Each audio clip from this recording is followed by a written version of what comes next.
Ask ko lang mga DDS. Ito, tanong si Shelo Magno.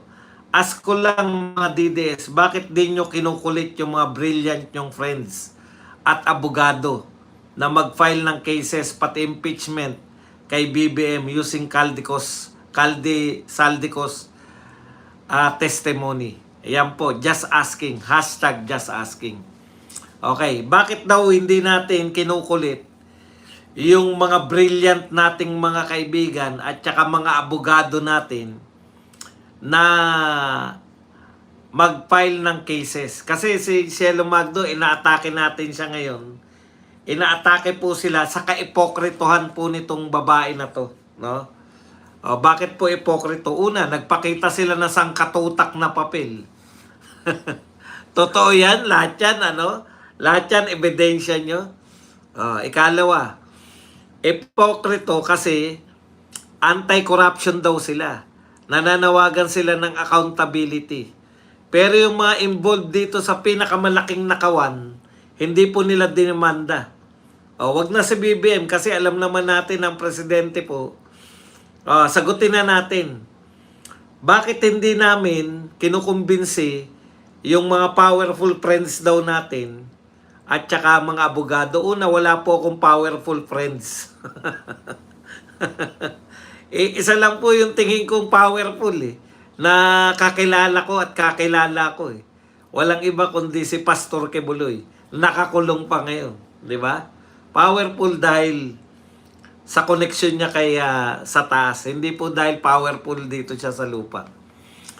Ang point lang namin, Shelo Magno, matatalino kasi kami. Alam namin na ang Pangulo ng Pilipinas, si BBM, ay immune sa kaso. Bakit naman namin papakasuhan yung isang tao na immune sa kaso? Di ba? Ngayon, sa usapin na bakit hindi natin kinukumbinsi yung mga kaibigan natin, kung may kaibigan tayong abogado, bakit daw ayaw natin kumbinsihin na impeachment na lang? So napatunayan na ngayon natin na hindi po pwedeng kasuhan ng presidente. Alam po namin yan, Miss Shelo Magno, alam namin na hindi pwedeng kasuhan ng presidente, kaya hindi po kami mag-aangas-angas na papakasuhan. Bobo lang po yung sinasabi nyong magkakaso sa presidente. Impeachment lang po ang pwedeng ikaso sa presidente ng Pilipinas. Hindi po siya may immunity siya sa mga kaso. Ang tanong, bakit hindi nyo kasuhan ng impeachment? Natutuwa po kami kung meron pong magsasampa na impeachment, pero alam po namin na wala kaming numero sa mga congressman. Dahil katulad mo, Shelo Magno, karamihan ng congressman, supporter din ni BBM. Kaya matatalino talaga kami. Hindi po kami nag-aaksaya ng panahon sa mga walang katuturan. Natutuwa kami kung magsasampa si Kiko Barsaga.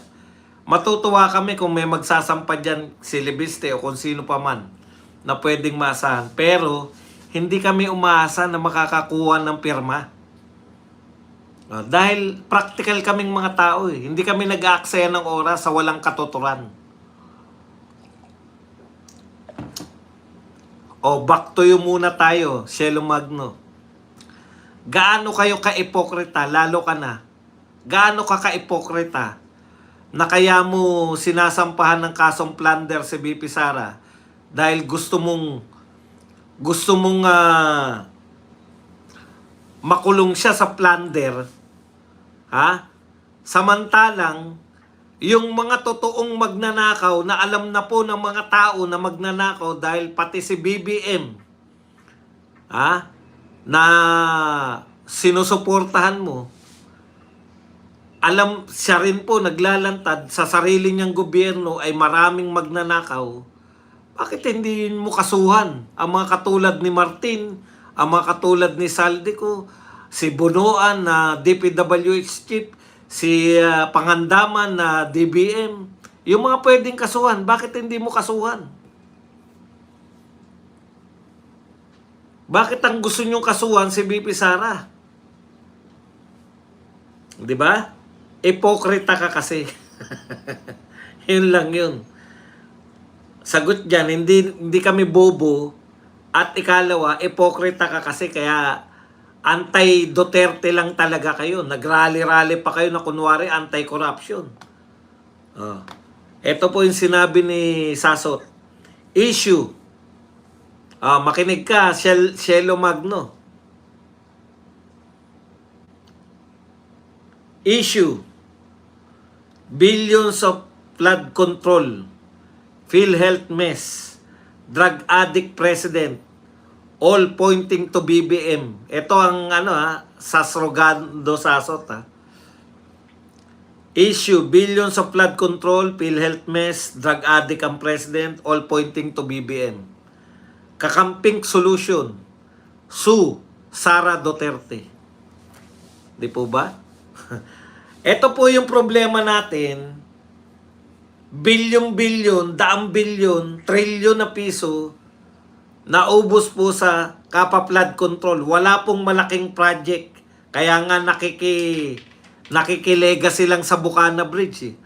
Walang sariling malalaking proyekto pero mas malaki ang ginagastos. Mas malaki po ang pinondo. Mas malaki ang pondo, mas malaki ang inutang. Mas malaki inutang, bakit wala tayong makitang proyekto? Dahil lahat dinala sa flood control. Bakit flood control ba dun? Kasi madaling magnakaw.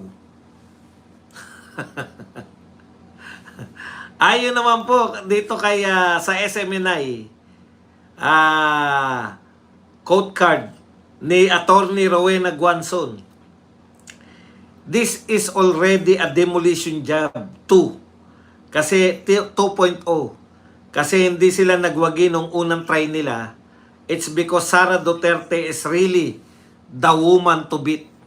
Yan po ayon kay Rowena Guanzon na isang kakamping. At dito talaga tuwan-tuwa ako kasi dating dating Supreme Court Justice. Ang ganda po ng sinabi. Si former Supreme Court Associate Justice Attorney Noel Tiam. Sabi niya po tungkol po sa pagbanat kay BP Sara, if they're throwing everything at Sara Duterte, it's because she's the one they're afraid they can't control. Sara is being targeted because she threatens the power structure that thrives on corruption, incompetence, and impunity. Ang ganda po ng sinabi. Kaya po nila tinatarget si BP Sara dahil hindi nila kayang kontrolin.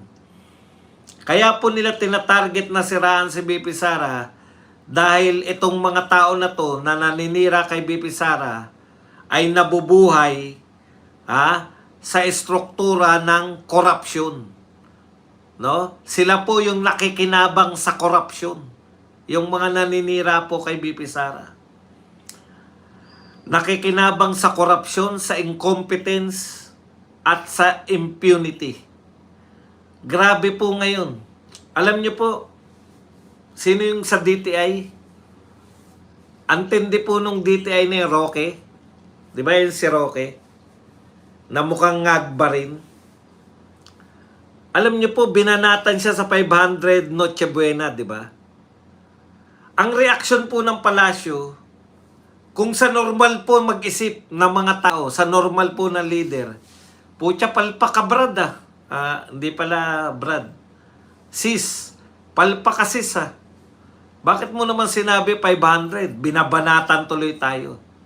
Sa normal pong gobyerno, pwede pang tanggalin yan dahil sa nakakasirang pronouncement Pero sa hindi po normal na gobyerno, tuwan-tuwa. Ayos kasi ang galing ng ginawa mo, ang daming nagalit. Appear tayo, appear. Sige, meron dun. May pulburon dun.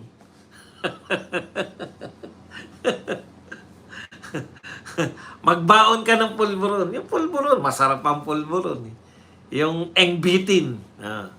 Sige, magbaon ka ng pulburon dagdagan mo na ng hopya. Hindi po normal yun. Kaya, na-encourage ngayon to si DTI. Ang sumunod niya po sinabi, 1,000 pesos kayang bumuhay sa isang linggo sa isang pamilya. Nagwala na naman ang tao. Paano magagawa yan? Galit na naman. Ang galing mo talaga sis, apir ulit. O may pulburon ulit dun. Imbis po na nagagalit sila dahil sa kapalpakan ng mga pronouncement, nagdidiwang po yung mga taga-Malacanang. Alam niyo po, hindi na po naglilingkod tong mga tao. Itong mga tao na to, hindi na po naglilingkod sa mamamayan. Nang aasar na lang po. Kaya kita nyo, kahit asar na asar yung mga tao, nariyan pa rin si Auntie Claire. Mas naaasar yung mga tao, mas tuwan-tuwa sila. 500 Noche Buena, ilan po? Siguro 90% ng mamamayan nagalit. Dahil niloloko nyo na yung mga tao, inuuto nyo yung mga tao, niloloko ninyo.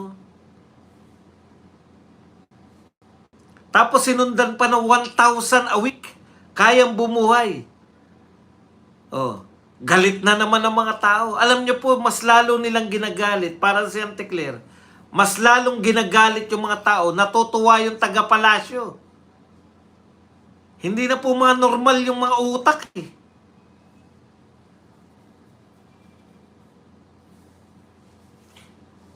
Tapos, eto ang latest.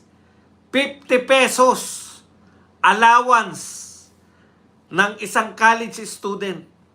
50 pesos ba dong? Ha? Palamig na lang mabibili nun. 50 pesos.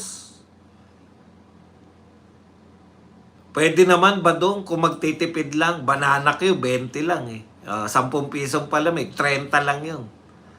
Tama po kayo. Pero 50 pesos isang linggo? Ang galing mo sis!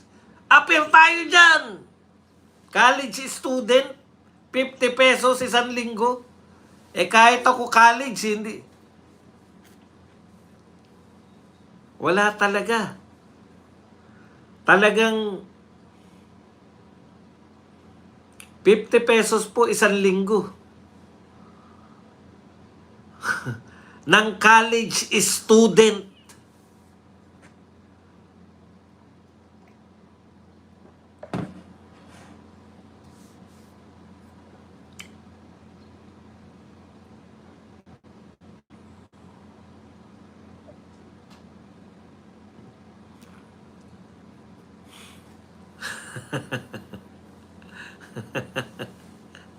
Marunong ka pa, may nalalaman ka pang bulilyaso. Apir tayo sis, kuha ka ng pulburon. Antindi po, parang mas lalo nilang inaasar yung tao, mas gustong-gusto ng mga taga-palasyo. Hindi na po sila naglilingkod, pinagtitripan na lang po tayo. Mas gusto po nila yan eh, mas nagagalit yung mga tao, mas natutuwa po sila kasi nagagalit tayo sa sinasabi ng DTI, nawawala yung galit sa tunay na issue. Yun ang akala nyo.